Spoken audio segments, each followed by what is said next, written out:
Welcome to this week's episode of Talking Therapy. Talking Therapy is the companion podcast to my YouTube series, In Therapy. We follow brave participants on their real-life therapeutic journeys with me. It's part of my mission to break the stigma around mental health, chronic illness, the reality that we all go through challenging times in our lives. And in this week's episode, I'm actually going to be talking about where does some of this cultural stigma come from? How do we break free of that? How do we learn to ask for help and support? Why do men particularly tend to struggle to do that? I'm also going to be answering some questions that have been inspired by previous episodes. Got a question around FOMO, the fear of missing out, and a question around when you are seeing it, but you're still being it. How do you recognize those patterns playing out day to day in your life? So welcome to this week's episodes, and I have to say it feels great to be back in the studio. First time filming here in the studio in London in 4 months. It's been a long 4 months, and it's very nice also to have the team back. Oliver, Rachel, great to have you guys here, and to not have to film myself. No doubt you will notice a significant improvement in the production quality of the episode. So I want to talk a little bit about some of the cultural stigmas and perceptions around therapy, talking about emotions, asking for help. It's Mental Health Awareness Month and Week as we're putting this episode out. And we've done some posts recently on Instagram, really trying to challenge some of these stigmas around people at the times in our life that we're in the most pain and we're struggling the most, that we tend to be the most private and tend not to ask for help and support. So firstly, why is that? Well, I think we have, particularly here in this country, in the UK, but I think it's also a much wider cultural phenomenon, a sense of the kind of highly valuing the idea of having what we call in this country a stiff upper lip. Where that comes from is rather than having a sort of shaking, showing our vulnerability, almost biting down and pretending we're fine when we're not. And I don't know about you, but I found myself over the last year in lockdown watching quite a lot of television. Now, I should say that there's going to be a new series we're working on the channel, which is going to benefit from my passion and love for TV and film. But one of the things I found myself rewatching recently was Downton Abbey. If you're a Downton Abbey fan, I have to confess, I'm a huge fan. And one of the things I think is really interesting in Downton Abbey is seeing how things were 100 years ago here in the UK. And the second season, which I just finished last night, the second season is also following through the First World War. And there are some obviously horrific things that happened as part of the First World War. And just seeing how that's dealt with, how people, so for example, there's a character who, what they called in those days, had shell shock. What we would now understand as PTSD, that someone's been through an enormously traumatic experience.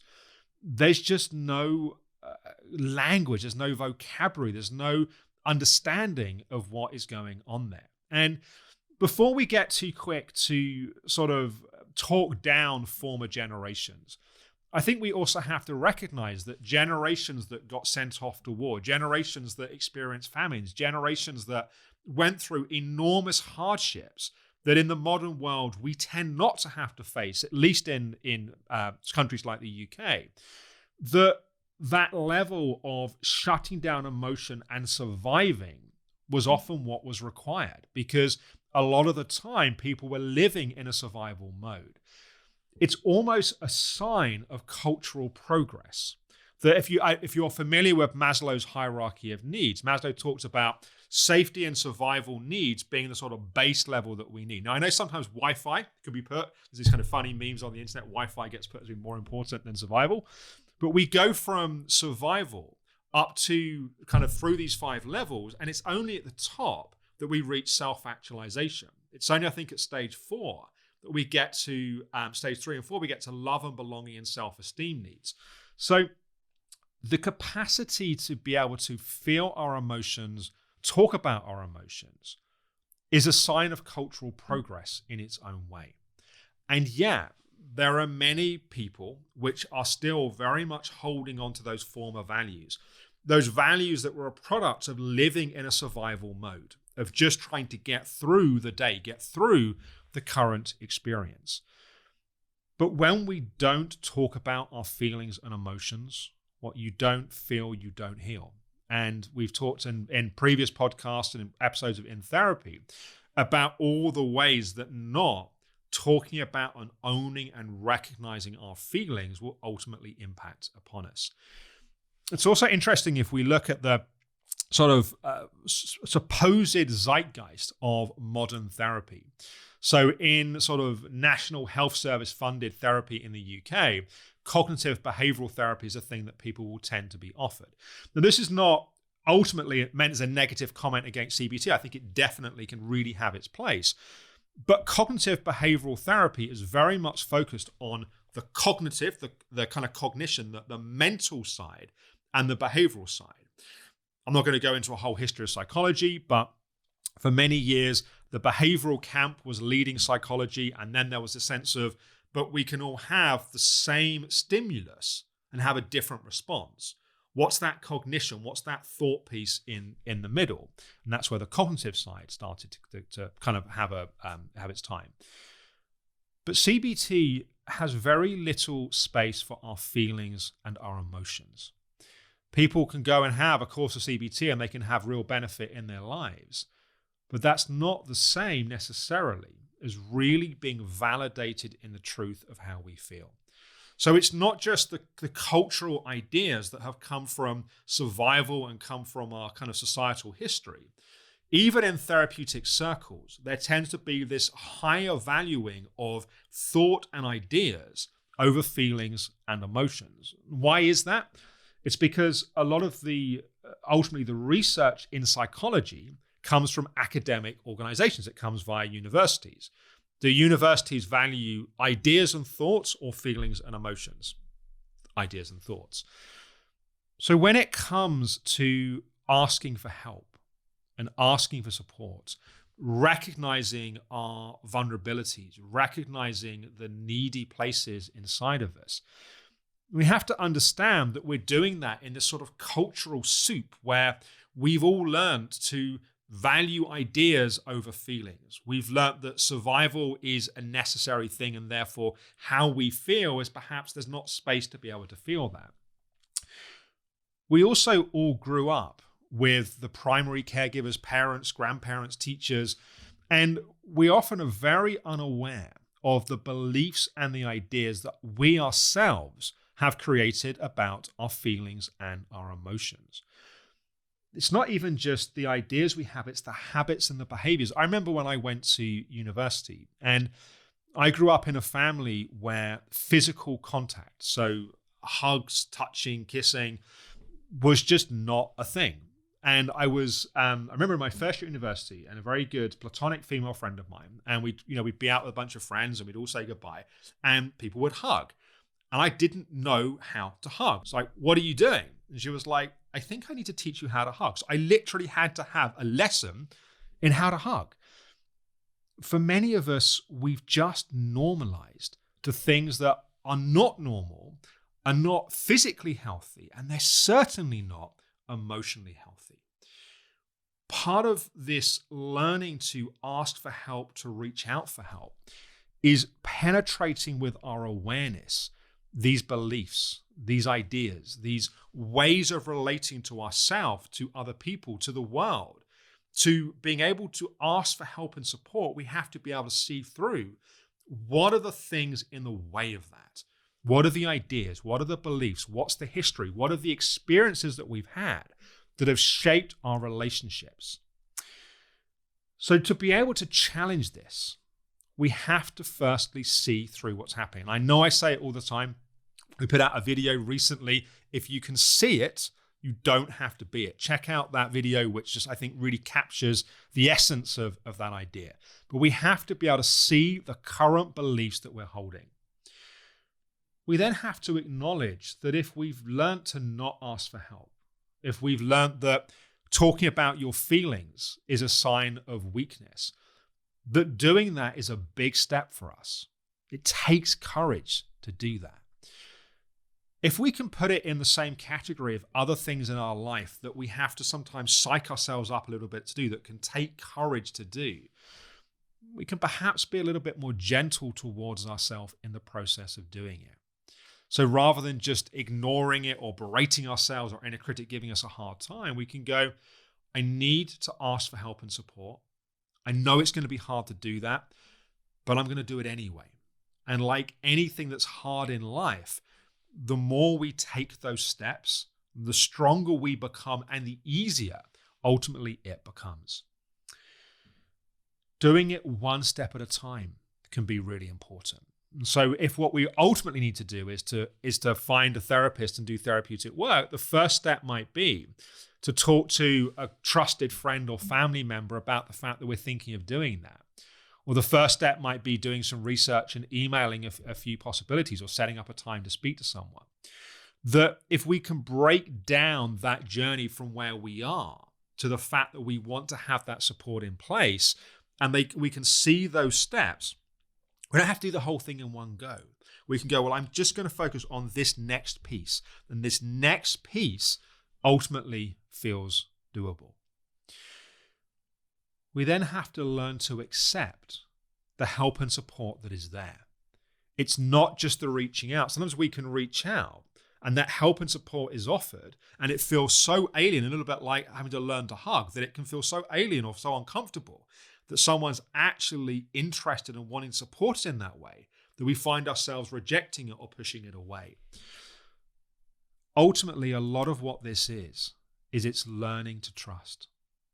It's learning to trust ourselves. It's learning to trust that the support is there. And it's learning to trust that support and let that support in. Now, there's some interesting research that shows, and we've done some posts on this recently, as I mentioned, on Instagram, that shows that men are much less likely to reach out and ask for help therapeutically. I think one of the reasons why is there are these, as we've mentioned, these cultural perceptions that asking for help is a sign of weakness. And for many men, being perceived as being strong and being sort of brave and sort of being self-sufficient is an important value that they hold. I think if that's true for you and you're watching this video now, what I want to challenge you for is when you actually think about reaching out and ask for help, can you notice the fear that comes up, the sense of anxiety that comes up? True courage is not the absence of fear, it's the ability to take action despite the fear that we feel. If when you think about asking for help, you feel afraid, how can it possibly be the case that asking for help is the sign of weakness? Asking for help is a sign of strength. It takes courage to do it.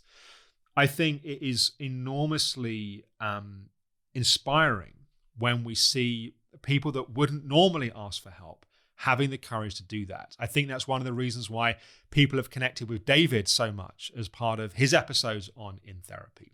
Do check out, we started a new series recently of therapy stories where David talks a bit about why he wanted to be part of In Therapy, because he wanted to challenge that stigma around men asking for help and asking for support. So to summarize, you need to be able to see the pattern. Like, what are the beliefs, the ideas, the things that you have in the way of reaching out and asking for help and asking for support? You then need to recognize it's a step, and it's a big step, and to be gentle with yourself in that process. Break it down into one step at a time, and then learn to accept the help and support that's there. I'll just add as an additional step as well, choose carefully who you ask for help and support and choose the moment. Sometimes what we can do is we can have a pattern of re-traumatizing ourselves by unconsciously asking people that are not going to give us help and support, which then just reinforces the idea that there isn't help and support that's out there. That's something that you recognize yourself doing. Take a step back and really think about. It's finding the right people, choosing your moment carefully. And I think if you do that in the right way, you'll be surprised at the help and support that can be there. So I'm going to come to some questions now. The first question was emailed in, and I won't say the names. I'm not sure if it was confidential, When talking about FOMO, you suggest doing what feeds your heart and soul. And my question is, how do you do this when you're so ill? I want to walk my dog, play my piano, write books for my grandchildren and help with them. Because I can't do these things, I'm heartbroken and depressed, which is making my illness worse. I think it's a very difficult situation to be in. What I would say is focus on the things that you can do. And it might be that, for example, that you can't read a whole story to one of your grandchildren, but you might be able to do a page every few days and perhaps just record yourself doing that. I remember years ago working with a patient, a teenage boy in his, he was sort of 15, 16 years old at the time, a guy called Paul Young. And Paul wanted to become a filmmaker. He loved movies, was really passionate about getting into film, but he could barely get out of bed just about, but could barely get out of the house. And one of the things we talked about was just picking up a camera and going into the garden for a few minutes and filming a butterfly, like just learning how to use a camera, learning how to tell little stories in little moments. This progressed that Paul suddenly got this sort of love of working with a camera, that over the time of his recovery, he was doing more and more ambitious little projects to the point that he ended up making, at 16, 17 years old, the first documentary film that we made about the Optimum Health Clinic, which is somewhere on the Optimum Health Clinic YouTube channel called Freedom from ME Journeys to Recovery. But it started with just being able to do something for literally a few minutes a day. The other thing that I would say is when we can't do the things we want to do, focusing on being present in the moment. Often the pain and the suffering is when we go into the past or into the future. If we can stay present and connect to our body and just connect to the next piece that's in front of us, it's often a way of reducing the anxiety, the depression, the frustration. And then when we are able to do those small things, they become all the more precious because we're actually connected to the experience that we're having.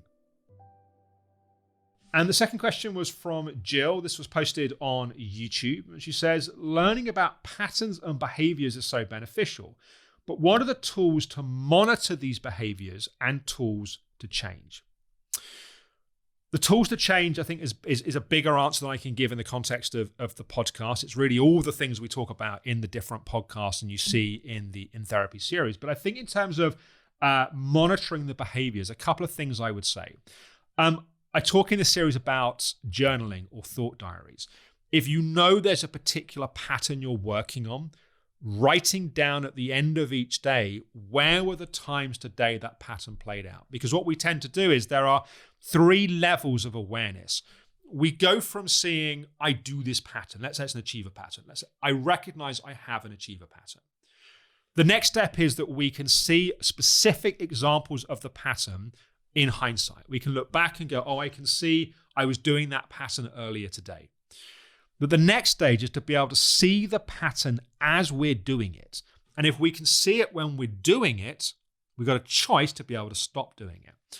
The more awareness we get in hindsight, the easier it becomes to catch the pattern when we're doing it. Checking in with yourself multiple times through the day can be really helpful. Set alarms on your phone. Another little trick that I like is to write it on a Post-it note. And each time you see the Post-it note, move the location. We get habituated to seeing something in the same place. So if you just leave it on the sort of bathroom mirror, after a while, you'll just stop seeing it. But if you see it on the bathroom mirror and you move it and you put it on one of the kitchen cupboards, and then you see it and you move it and you put it on your bedroom door, that moving of that Post-it note will remind you to keep looking for that pattern that you're looking for. So I hope you found this week's episode helpful. Just a reminder, it's Mental Health Awareness Month. We're going to be doing some more posts on my Instagram. Do check out the ones that we've already done. If there's someone in your life that you can see needs help and support, you might want to share this video or just reach out, check in. How are they doing? What do they need? I think sometimes the most powerful thing we can do is just sincerely ask someone, are you okay? And not in a sort of loaded or flippant, are you okay? But like a really sincere, are you okay? And it's amazing how people can open up as a result of that. I also wanted to say that the theme of Mental Health Awareness Week and Month is nature. And one of the things that I notice about nature, connection feeds connection. One of the really powerful things about nature is the more connected we become to ourselves, the more likely we are to choose habits, behaviors that connect us further. But also disconnection feeds disconnection. It's like we get home from work at the end of a stressful day. Rather than having that hot bath that connects us, we start watching mind-numbing TV. Rather than eating the meal that's going to really satisfy our body's needs, we end up having pizza and chips or whatever it may be. So the more we connect in nature, the more we connect to ourselves, the more likely we are to make choices that really will support us. So just a reminder, we're on a temporary break for a few weeks from In Therapy. We're working on some improvements for the series that we're really excited about sharing in a few weeks' time. There will be videos coming out on Sundays, and there'll be the podcast next week. As always, be kind to yourself, go gently.